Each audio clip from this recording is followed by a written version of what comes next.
O debate começa com a publicação de Javier Milei, candidato à presidência da Argentina, sobre o presidente Lula interferir no pleito do país vizinho. Milei escreveu, abre aspas, a casta vermelha treme, fecha aspas.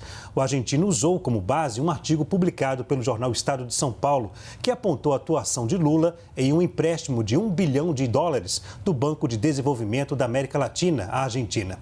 Em nota, a Secretaria de Comunicação Social negou a interferência de Lula, já que o empréstimo foi uma decisão de 19 dos 21 países membros do banco. Caio Coppola, começo com você. Atacar o presidente Lula é uma estratégia para Milei conquistar mais eleitores? Boa noite. Boa noite, muito boa noite, Leandro, boa noite, Renato, boa noite à nossa audiência. Bom, sim, é uma estratégia, né?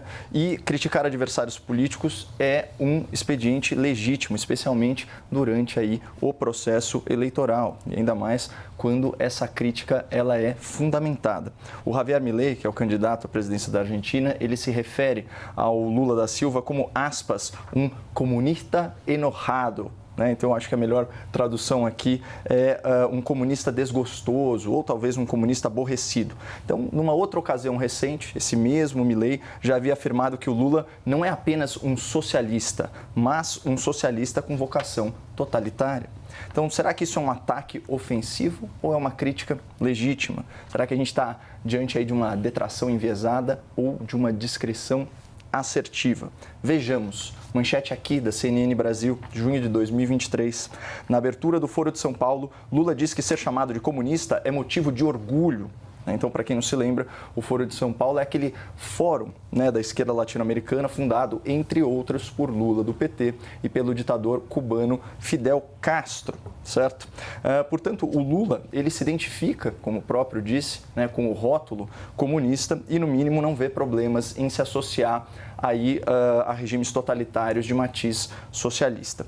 Tanto que recebeu aí o tirano Nicolás Maduro, estendeu seu tapete vermelho, na verdade, endossou as eleições sabidamente fraudadas da Venezuela e ainda se referiu à ditadura naquele país como uma mera narrativa. Mas vamos voltar aqui para a manifestação do Javier Milei nas suas redes sociais. Aspas. Repetir aqui o que o Leandro já nos disse. A casta vermelha treme.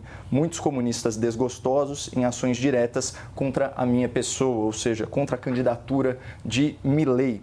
E para ilustrar essa afirmação, ele printa a matéria do jornal Estado de São Paulo, que denuncia uma articulação do governo brasileiro para liberar um fundo bilionário de socorro aos argentinos. Ato contínuo, certo? A divulgação dessa notícia, a própria ministra do Planejamento, Simone Tebet, vem a público negar a suposta interferência do Lula. Contudo, essa é a mesma ministra que, quando foi candidata à presidência da República, ano passado, afirmou o seguinte em entrevista ao Roda Viva. O Lula não tem a capacidade de fazer um meia-culpa, de assumir responsabilidade como grande orquestrador do até então maior escândalo de corrupção da história da República, que foi o Petrolão. Nós estamos falando de um governo que primeiro usou o mensalão como mesada para comprar o Congresso Nacional e depois, numa reeleição, para se manter no poder, o Petrolão. Fecha aspas. Então, talvez, Leandro, seja um pouco difícil para o cidadão brasileiro confiar na palavra das autoridades desse governo, quando até outro dia a ministra que agora desmente a imprensa estava justamente desacreditando o próprio Lula. Renato Meirelles, obrigado pela presença por hoje. Eu faço o mesmo questionamento. Milei conquista mais eleitores sendo antagonista da esquerda? Boa noite. Boa noite, Leandro. Boa noite, Caio. Boa noite a todo mundo que nos acompanha aqui no Grande Debate. Vamos lá, se não conquistasse voto, o cara não estaria falando o que está falando, né? A gente sabe que como todos aqueles da direita raivosa que não conseguem entrar num debate de fato profundo sobre um país, ele prefere atacar alguém. É muito mais fácil eleger um inimigo, né? A gente sabe o quanto que essa tática já foi utilizada aqui como um antipetismo, e é aquela mesma tática que evita um debate aprofundado do tema. Indo para o tema, Leandro, vamos entender o seguinte: a Argentina é ou não é um dos principais parceiros comerciais do Brasil? Quem está nos assistindo sabe que é. O Brasil tem um poder de decisão do órgão que concedeu o empréstimo? Não, não tem. Até o Peru, que votou contra, tem 2 votos, o Brasil tem um voto só, porque o Brasil não é fundador do organismo internacional que fez essa doação. Bom, o governo brasileiro tinha um risco de calote? Não, não tinha, porque a ação era avalizada pelo FMI. Não seria uma atitude muito mais política, então, negar algo que é bom para a América Latina, para os parceiros comerciais, por conta de, eventualmente, ser interpretado como uma crítica política? Acho que não. Né? Então, e nesse sentido, se o Lula pediu para Simone ou não pediu para a ministra Simone Tebet fazer o voto dela, para mim é mais uma discussão para a revista de fofoca do que efetivamente algo que interesse ao telespectador da CNN. Agora, Renato, caso Milei vença as eleições, como será a relação entre ele e Lula? Eu vou mudar a pergunta. Se isso não tivesse acontecido, como seria a relação de Milei com o Lula? Seria do mesmo jeito.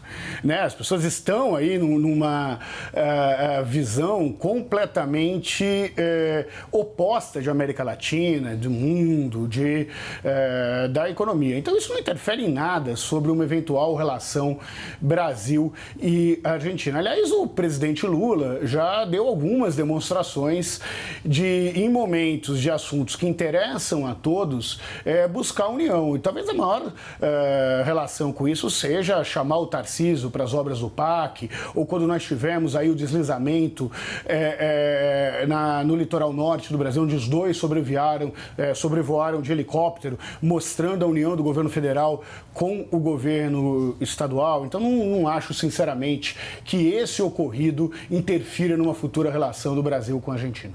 Ora, Caio, como fica a relação com o Brasil caso Javier Milei vença na Argentina? Olha, a gente só pode conjecturar, né? Mas se a gente tomar por base as palavras do Milei, tem uma matéria da CNN que repercute uma entrevista do argentino à revista The Economist, que perguntou justamente isso, né? Como seria a sua relação com Lula? E ele diz o seguinte, aspas, olhe as aberrações que ele está cometendo em seu governo. Eu não posso apoiar tais assuntos. Ele também alega que, aspas novamente, Lula está usurpando a liberdade de imprensa e perseguindo a oposição. Aqui provavelmente uma referência a iniciativas como a lei das fake news, né, amplamente apoiada pelo governo federal, e também a medidas aí arbitrárias, na opinião do Milei, do judiciário brasileiro, que naturalmente está mais alinhado com o governo de turno. Milei também disse, é um regime que não está de acordo com as ideias de liberdade, certo? E aí, tem num outro momento, a Economist, ela questiona o argentino como ele definiria Lula. E aí eu retomo um pouco da minha fala anterior. Ele diz o seguinte, no caso do Lula é mais complicado, porque ele tem uma vocação totalitária muito mais marcada.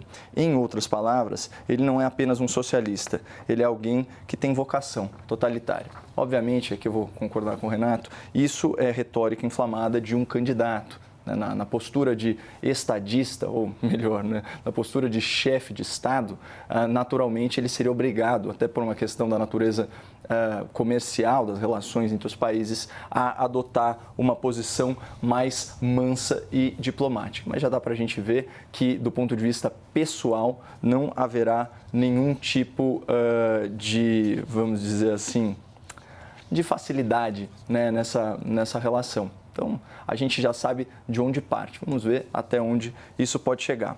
Do ponto de vista do Brasil, eu duvido muito que toda essa boa vontade, né, em utilizar a influência do Brasil junto a órgãos multilaterais, né, para atender a demandas do povo argentino, que isso se repita no caso de um governo mais alinhado a ideias liberais. É muito, muito improvável, especialmente considerando aí, inclusive, o uso de bancos públicos como o BNDES.